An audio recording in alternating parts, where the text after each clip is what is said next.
O tema principal de One Piece, sem dúvida, é a questão da determinação. O que devemos fazer para conquistar os nossos objetivos e sonhos. Não medir esforços para conseguir chegar a tais fins. Mas não devemos fazer isso a qualquer custo, sacrificando a nós mesmos e aos outros. No decorrer da trama, existem vários momentos em que pessoas ou o próprio governo subjugam os demais para conseguirem realizar os seus objetivos, fazendo coisas que não são moralmente aceitas, como escravidão, tortura, prisão ou mesmo mentiras.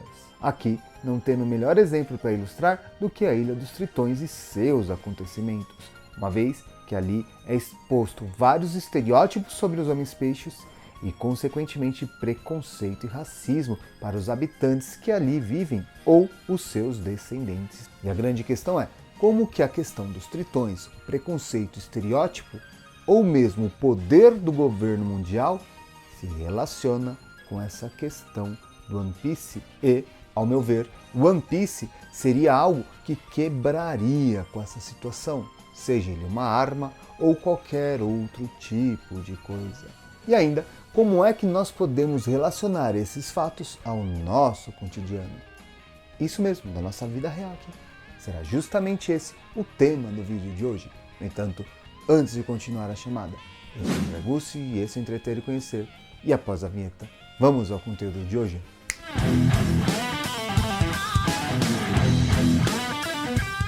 One Piece, sem dúvida, é uma obra que trabalha com várias escamas de assuntos a serem abordados, desde a determinação à luta contra o preconceito. Já fiz alguns vídeos relacionando sobre a filosofia imposta dentro do Luffy, ou mesmo da série. E hoje eu vou dedicar um pouco aqui sobre a questão do estereótipo e o preconceito, sendo esse um dos pontos que eu mais adoro nessa obra. Como é que a partir dessa reflexão do que acontece dentro do universo de One Piece, a gente pode comparar com o nosso mundo e tirar algumas lições. E o Luffy, o protagonista desse rolê todo, ele tem algumas peculiaridades que o fazem marcantes e que podem influenciar as pessoas dentro de One Piece e fora dele. O miserável é um gênio! E desde o primeiro episódio, o que mais chama a atenção é a questão do estereótipo, a luta contra isso. O que seria um estereótipo?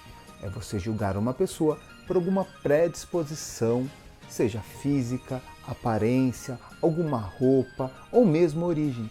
Você julga uma pessoa por usar uma roupa larga, parecida com um rapper, e fala, esse cara aí é rapper, é bandido. Ou você vê alguma pessoa com uma cor de pele diferenciada e você fala, esse é preguiçoso, ele não presta, e assim vai. Sem um conhecimento profundo daquela pessoa, você acaba julgando, muitas vezes excluindo toda a história. Você faz julgamentos superficiais sem ao menos conhecer ao fundo. E lógico, o estereótipo é o pai do preconceito e também do racismo, uma vez que o preconceito é esse pré-julgamento sem esse conhecimento. Já o racismo é quando você engloba toda uma espécie, uma pessoa de uma etnia, de um lugar, como um balaio, como uma farinha do mesmo saco. Como se todos os africanos fossem preguiçosos e não tivessem inteligência para progredir, ou que todo americano é malandro e que os asiáticos não têm sentimento. Então vejam, são generalizações que você já está pegando uma origem e trazendo tudo de uma forma assim superficial. E One Piece, a Ilha dos Tritões, trabalha isso de uma forma muito bem arquitetada. No primeiro momento, a gente pode até crer que os homens-peixes são de uma raça diferente, que não são os seres humanos e por isso são subjugados. Porém, em vários momentos, eles deixam claro que não, eles são humanos, só que com uma aparência diferente e que conseguem respirar debaixo da água.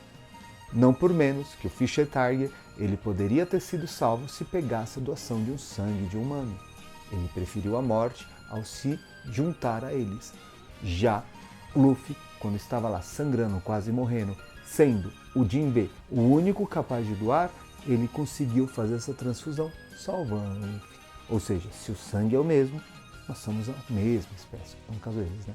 E muitas das vezes, quando você subjuga alguém, fala que ele é inferior, que é menos, você acaba o dominando ou servindo como justificativa. Por exemplo, quem aqui já ouviu o raciocínio falando que na África eles são atrasados porque eles são preguiçosos e tudo mais? Porém, você já ouviu falar do Império Egípcio? onde é que fica esse país hoje? Qual é o continente que os faraós levantaram aquelas pirâmides, uma civilização grandiosíssima há 5.000 anos atrás? Na África. A mesma coisa a gente pode trazer com os preconceitos e estereótipos da América, que os índios aqui eram todos preguiçosos e não queriam saber de trabalhar, e que eram malandros também. Só pego 3 grandes civilizações, que são os astecas, incas e maias, isso sem contar nas outras espalhadas por todo o continente. Então não é bem assim.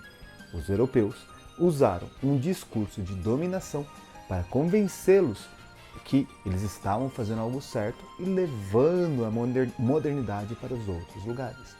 Voltando para One Piece, lá nos Tritões acontece a mesma coisa.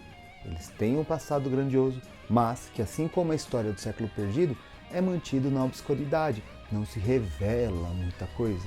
E com certeza, a história grandiosa da Ilha dos Tritões será uma peça fundamental para a composição do One Piece e o fim dessa nova forma do governo, ou do governo que está há 800 anos ali governando. Nova não, né? Ai, que burro, dá 0 pra ele. E, já que falamos do One Piece, isso daí seria algo fundamental para quebrar todas as barreiras, seja uma arma, uma informação ou mesmo a história. O que é, ao certo, a gente não pode alegar, mas que ele vai ter a capacidade de renovar essa nova forma, ele o é. Tanto que em Sabaody, quando o Highlight estava conversando com o Luffy, ele faz uma proposta de contar toda a história do como é navegar na Grand Line e tudo mais, e o Luffy fala, não, prefiro eu mesmo descobrir. E o Highlight fala, esse cara aí tá no mesmo caminho do Gold Roger, é assim mesmo, não por menos que ele acaba o treinando, ensinando muitas coisas. E você pode perceber que nas ações do Luffy, ele é totalmente contra o autoritarismo ou pessoas que mentem e enganam, fazendo os outros passar por uma situação ruim. Veja alguns exemplos aqui por onde ele passou, na Ilha da Nami, Skypiea, Alabasta, Thriller Bark, Dressrosa e muito mais. Então são sempre momentos que tem alguma coisa acontecendo ali e o Luffy acaba o libertando. O Luffy deixa claro que cada um tem que decidir por si mesmo o que quer, que não pode ter essa imposição. Muitos associam as atitudes de Luffy somente aos amigos deles, mas nem sempre isso acontece. みんな、もし俺たちが危ねえと思ったら、その時は大声でお前らを呼ぶから、そしたら助けてくれよ。親分や大海賊じゃなくてもいいだろ。お前らが困ったら俺たちを呼べ。必ず助けに行くから。 Logo, para mim, One Piece seria uma forma de acabar com a tirania dentro de One Piece. Como eu já trabalhei alguns vídeos que eu mostro essa questão, deixarei a indicação aqui a você a 2. O primeiro, no qual eu traço a questão da aristocracia e os dragões celestiais. E o segundo, eu aprofundo a questão da filosofia de Nietzsche em One Piece, no qual preza a liberdade individual, o poder que cada um deve ter, sem levar em consideração a imposição dos demais. E você, o que acha dessa composição do preconceito e do racismo e que One Piece seria uma das peças fundamentais, um pedaço importante para acabar com tudo isso? Faz sentido para você? Uma vez que os próprios Terubitos, o governo mundial, ele age de uma forma impositória, tirânica e muitas vezes racistas e preconceituosas. Compartilhe conosco aí sua opinião. E para fechar, a sessão Merchan. Caso você queira ajudar o canal e aprender a desenhar, super indico o curso do Manin Arts. Tá aqui um link nas descrições. Qualquer coisa é só chamar lá no direct no Insta que a gente troca uma ideia sobre. E lógico, não poderia de deixar de agradecer a Lilian, a ajuda e estrutura que ela dá para o canal como um todo. Muito obrigado. E a você que assistiu até aqui, muito obrigado e até a próxima.